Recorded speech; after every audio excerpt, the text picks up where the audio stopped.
Welcome, everybody. I'm joined here today with James Overbo with Macaulay Real Estate. And James, thank you so much for joining me on the podcast today. Absolutely, my pleasure. I appreciate the invitation. Yeah, I love it. Love it. So I know you're a newer agent, not new to the area, but newer into real estate.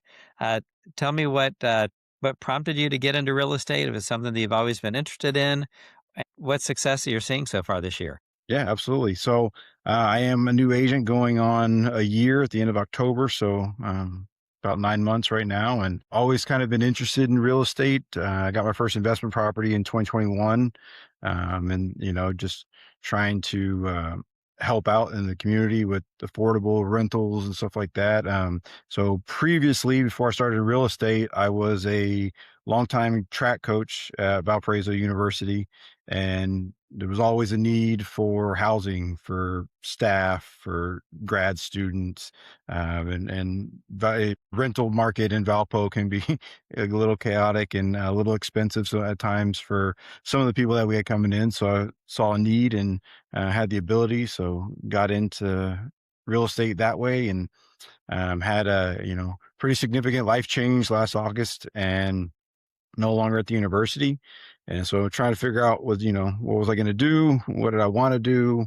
How could I, leverage the skills that I kind of built over the last 17 years as a coach into the next career, right? And quite honestly, I didn't know just how many crossovers there would be between coaching and athletics and real estate and customer service and just serving people in real estate.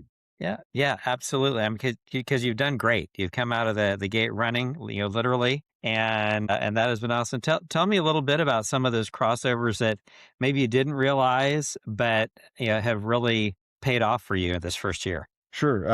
So I guess I didn't really realize how much I like doing the homework and researching. I look at finding info on houses and properties kind of the same way I had to with recruiting, right? Learn everything you can. You want to bring the right people in.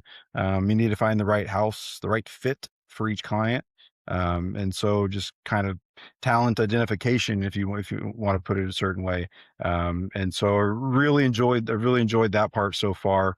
Kind of taking a deep dive into what the pros and cons are for each client and the properties that they're interested in, and then really kind of helping them really define what it is that they're looking for. Because sometimes you start out and you think you want one thing, and then you start seeing other properties or other aspects of a property that you might be interested in, and just kind of going on the journey and really figuring out what's going to work. Yeah, yeah, because like you're saying, every client is different and they have different needs, and it doesn't make people fickle. I don't think it's just that when you get in there and you start seeing things, then you realize that hey, what I thought was super important is not as important, and what I hadn't really thought about, that's really an important thing. Exactly. Exactly. Well, good deal. So, tell me about a unique experience you've had so far this year. Oh, lots of 'em. So again, the running joke in the office right now, because I'm one of the newer agents, is just how much experience I've gained in the last 9 months. Yeah. Between the deals that I've completed already, the ones that didn't get to completion, kind of the non-starters and that kind of stuff.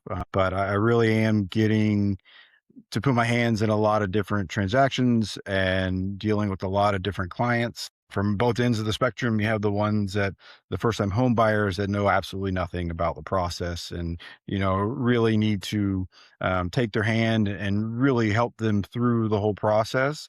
And then the other ones that, the flippers and the investors that have, this is their 100th, 200th home, and they just kind of want you to get out of the way, file the paperwork and let them do their thing, which is great.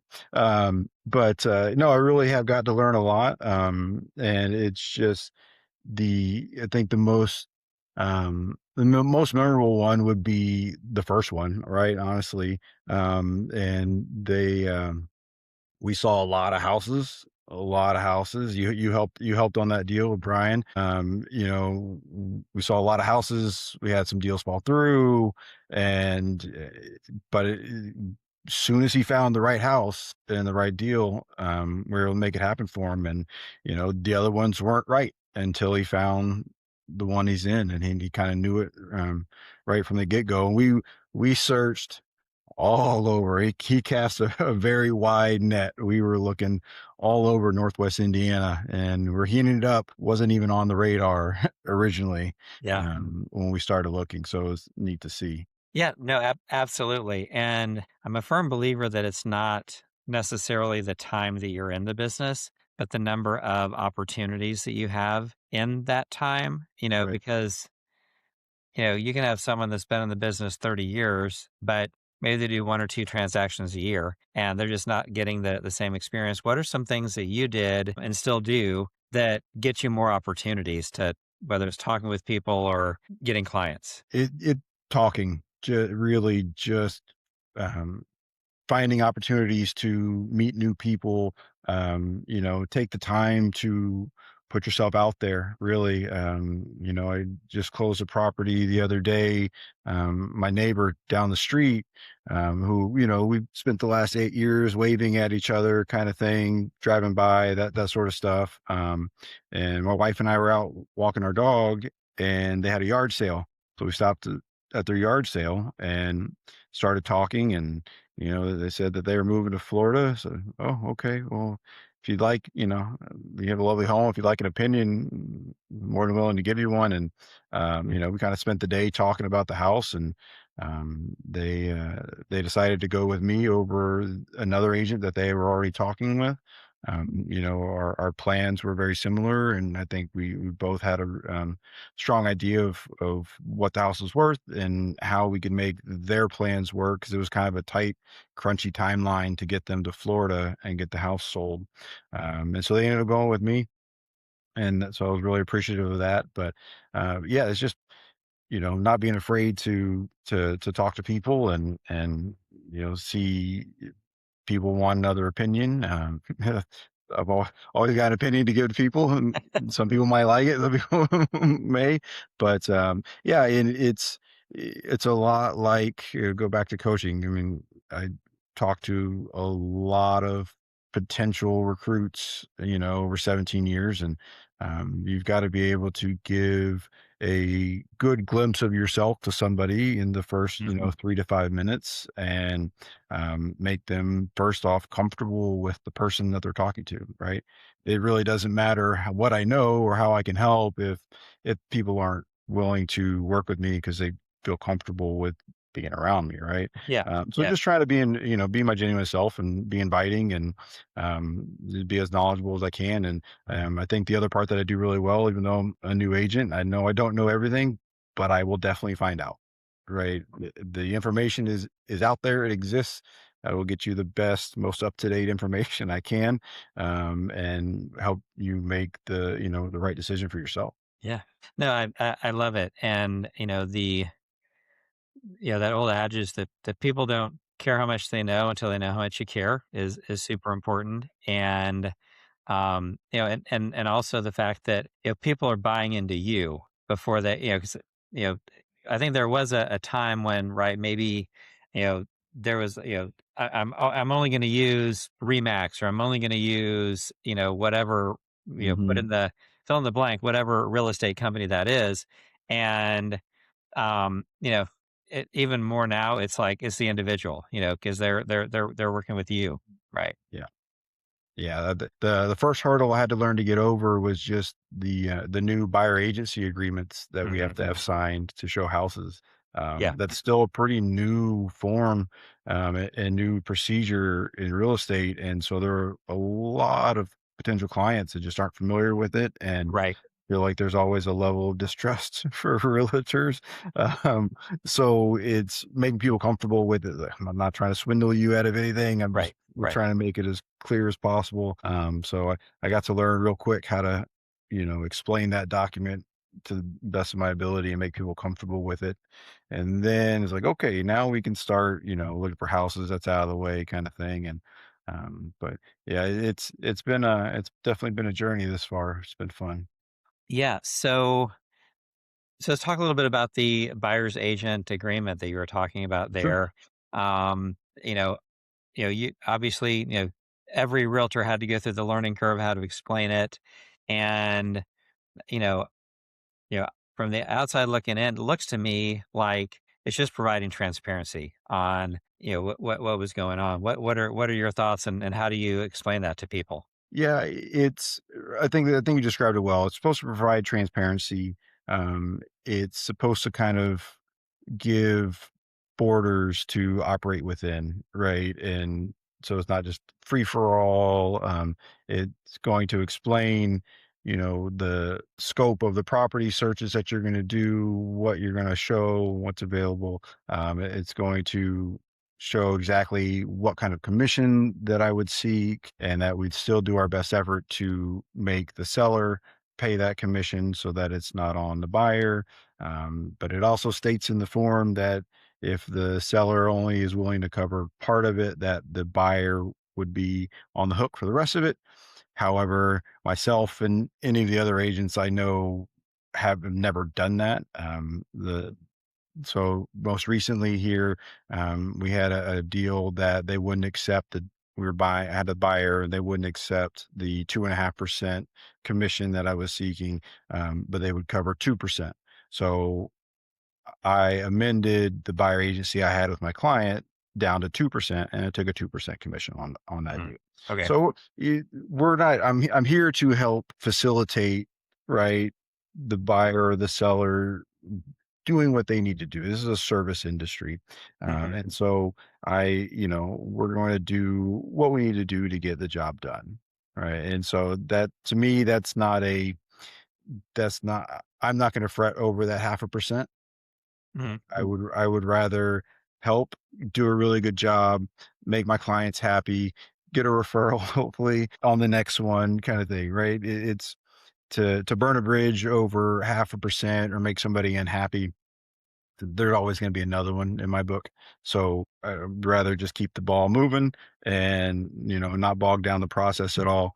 We'll keep everybody happy. Yeah, yeah, and that's a good point because you never know who's behind the client that you're working with now, and so, sometimes it may not seem like this is, you know, a really strong client or whatever, but, you don't know who they know.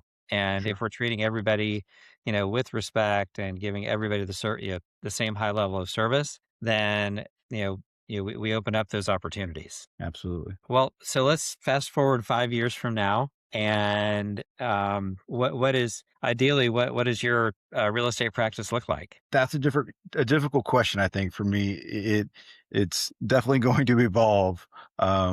What direction? I don't know. I really Okay, don't. okay. Like I said, I'm trying to put my hands in everything and gain experience in everything. That's just the way I am. When I started off at VU as a coach, I came in with a very small role, to do one specific thing, and by the time I left, I was doing everything and pretty much running the program.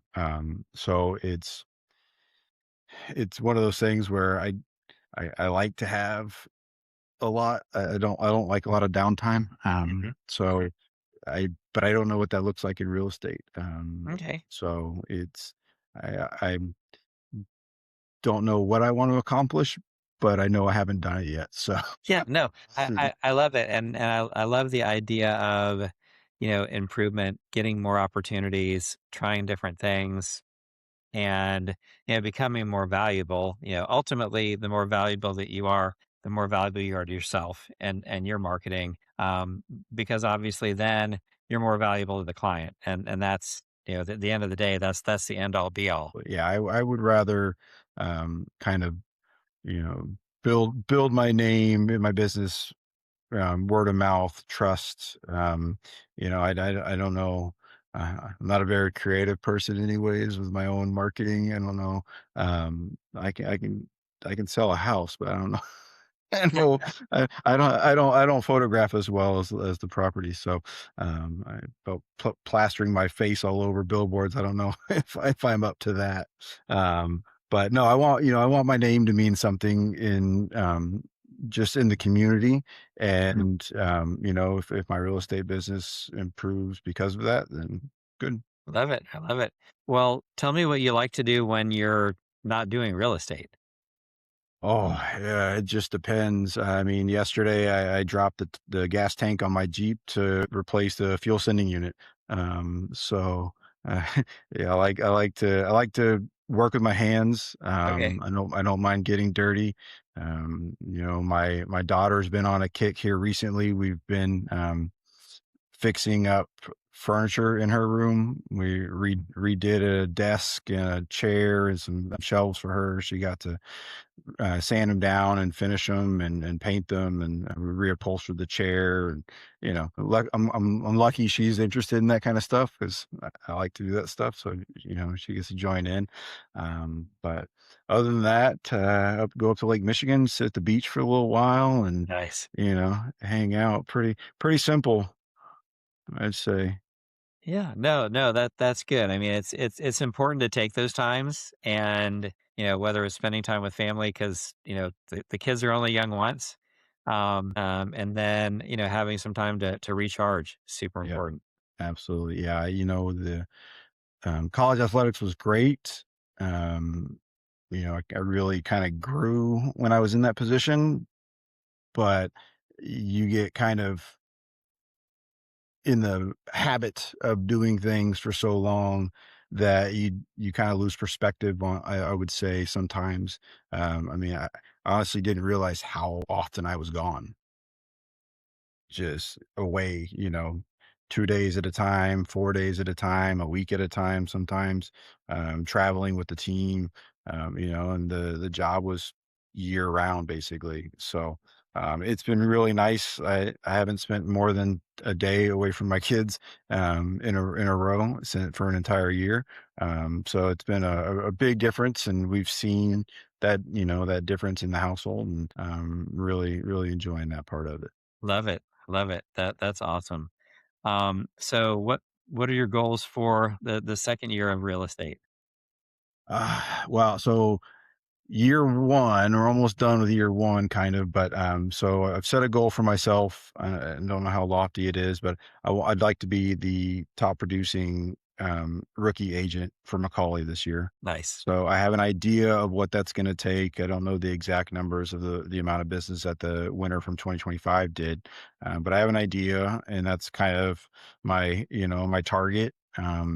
And if I get there, great. If I don't, then I know I'll end up somewhere pretty close, and I'll be happy with what I've accomplished. But like you said earlier, I think it's more about the experience. That's really what I've been driving for this year, is to gain more experience, so that when we start year two, I'm more comfortable and not as many questions to slow things Yeah, down, yeah, right?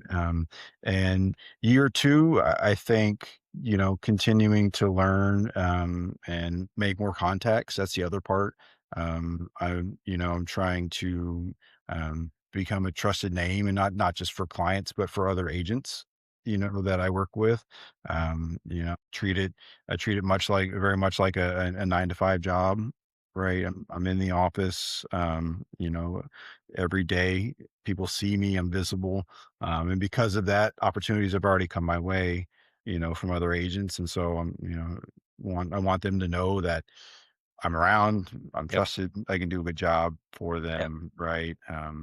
It's I've seen the way other agents operate in the office, and starting to recognize, like, okay, this is why I got that opportunity from them. You know what I mean? Versus another agent, kind of thing. Yeah, yeah, absolutely. And that's one thing I was thinking about too is like, just being in the place to have the opportunity, and being disciplined. I mean, that's probably one of the things too that comes out of athletics is being disciplined to do the right things, to be in the right place, to run the right plan and knowing that if if you run the right play, you're going to get the results that you want, Sure. ultimately. Yeah. Yeah, it's hard to trust sometimes. It's hard to trust that, but and it's kinda, I think it's kinda cliche, trust the process, but, no, really, I trust in the process. I trust myself that if I continue to operate this way and then and evolve, find places to improve, I'm gonna accomplish what, kind of what I'd like to set out to do, so. Yeah, I love it. I love it. Well, you're doing great, and obviously, is going to be a lot more and better things here in the future. So, uh, if someone wanted to get a hold of you, what would be the best way for them to reach out to you? Yeah, absolutely. My cell phone number would be probably the easiest, call or text. It's 219-840-0858. Or if you'd like, you can email me at jamesoverbo@macaulay.com. I love it. I love it. Well, thank you so much for being on the show here today. Looking forward to seeing your continued success in the days to come. I appreciate it. Thanks, Dennis. All right. Thank Thanks you. for having me. You bet.